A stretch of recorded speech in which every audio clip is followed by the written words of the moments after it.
कक्षा 6 की ऑनलाइन कक्षा में आपका स्वागत है। जैसे हम कक्षा 6 के अंदर गणित विषय का अध्ययन कर रहे हैं और गणित के अंदर हम अनुपात और समानुपात के बारे में पढ़ रहे थे।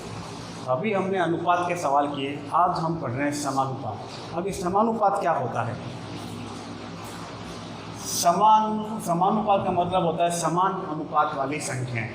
तो इसमें देखो पॉइंट का आपको ध्यान रखना है आपको कि यदि दो अनुपात एक समान है तो वे समानुपात में हैं। दो संख्याओं के अगर अनुपात समान है तो वह समानुपात में है। और इन्हें समान करने के लिए ये देखिए चार बिंदियां तो बनाते हैं, ध्यान से देखना, 1 2 3 4। ये तो चार बिंदुओं का चिन्ह होता है, ये किसका होता है? समानुपात का होता है, या इसे बराबर के द्वारा व्यक्त किया जाता है। यदि दो अनुपात समान नहीं होते हैं तो वह राशियां समानुपात में नहीं होती है। और समानुपात के कथन में क्रम में ली गई चारों राशियां पद कहलाती है। जैसे सवाल लिखा देखो 15, 45, 40, 120। तो ये चार राशियां जो क्रम से लिखी हुई क्या कहलाती है? पद कहलाती है। इसमें पहले और चौथे पद को चरम पद कहते हैं। यानी पहला पद 15 हो गया और चौथा पद हो गया 120। तो ये क्या कहलाता है? चरम पद। और ये जो दूसरी और तीसरी जो संख्याएं होती है, यानी ये जो दो पद होते हैं, दूसरा और तीसरा पद, ये क्या कहलाता है? दूसरा और तीसरा पद मध्य पद कहते हैं। इसे क्या कहते हैं? मध्य पद कहते हैं। अब इन पर ही आधारित आपको सवालों को हल करना है।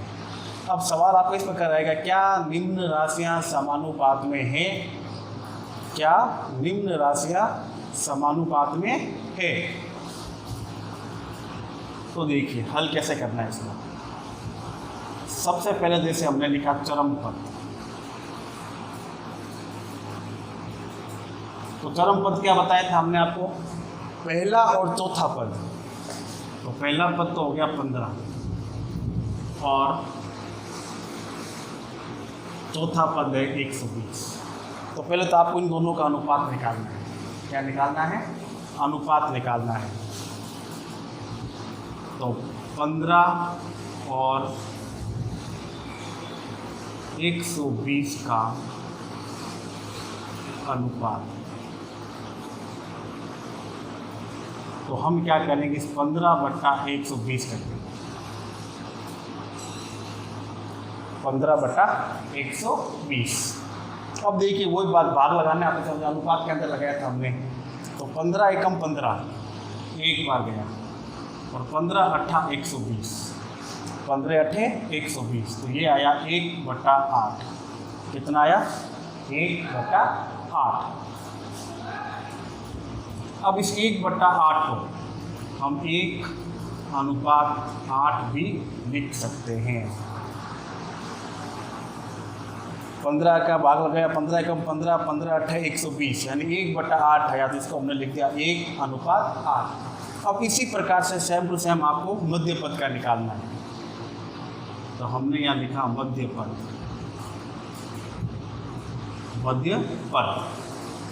और मध्य पद के अंदर हमने लिखा संख्याएं 45 और 40। 45 और 40।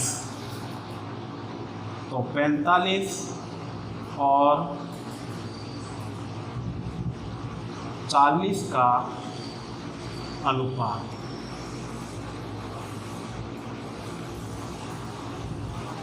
तो 45/40। अब 45 और 40 में किसका भाग जा रहा है? 5 का। देखिए 9 5 से 5, 5 दूनी 10, 5 6 15, 5 2 20, 5 5 25, 5 6 30, 5 7 35, 5 8 40। तो 40 तो गया 8 बार और 9 5 45, 45 गया 9 बार। यहाँ संख्या बनी 9/8 और इसको अनुपात में लिखेंगे 9:8। अब देखिए पहली संख्या का अनुपात आया 1:8, इसका आया 1:9। 9:8 यानी ये राशियाँ अनुपात में नहीं हैं। तो हम इसको लिखेंगे संख्याओं को इसलिए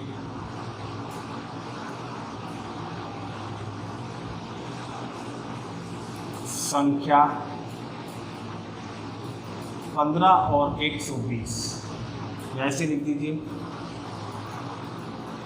15:120 और 45:40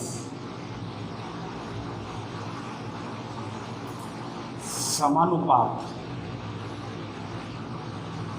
में नहीं है।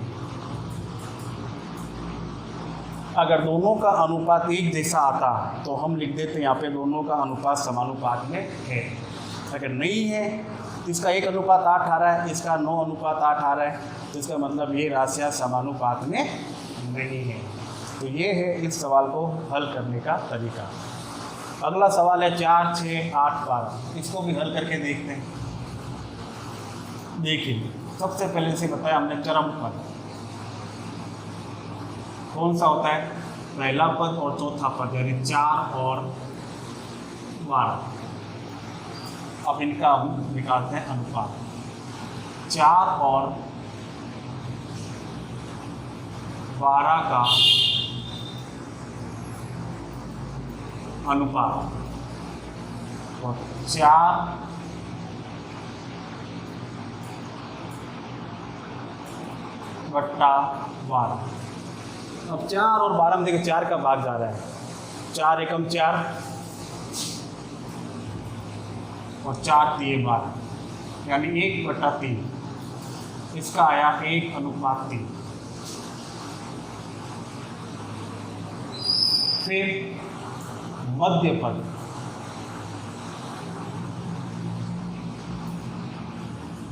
छः और 8,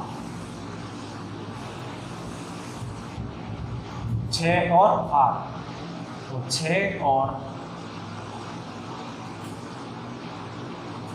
8 का अनुपात 6/8। तो देखिए 2 का भाग लग रहा है, 2 एकम 2, 2 दूनी 4, 2 तिया 6 और 2 चौके 8, यानी 3:4। इसका आया 3:4। ये भी देखिए दोनों राशियां समान नहीं है, दोनों राशियों के अनुपात है वो समान नहीं है, तो ये भी राशियां समानुपात में नहीं है। तो हम यहाँ लिख देंगे क्योंकि इसलिए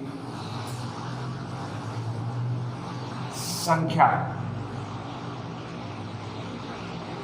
4:12 और 6:8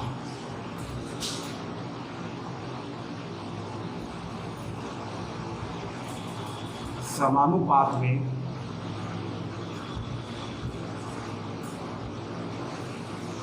नहीं है। अगर ये दोनों अनुपात एक जैसे आ रहे हैं तब तो हमारी राशियां समानुपात में हैं, नहीं तो नहीं है। आज आप इन पॉइंट को, इन सवालों को हल करने का अभ्यास कीजिए। कल हम इसी पर आधारित अन्य सवालों को हल करने का प्रयास करेंगे। धन्यवाद।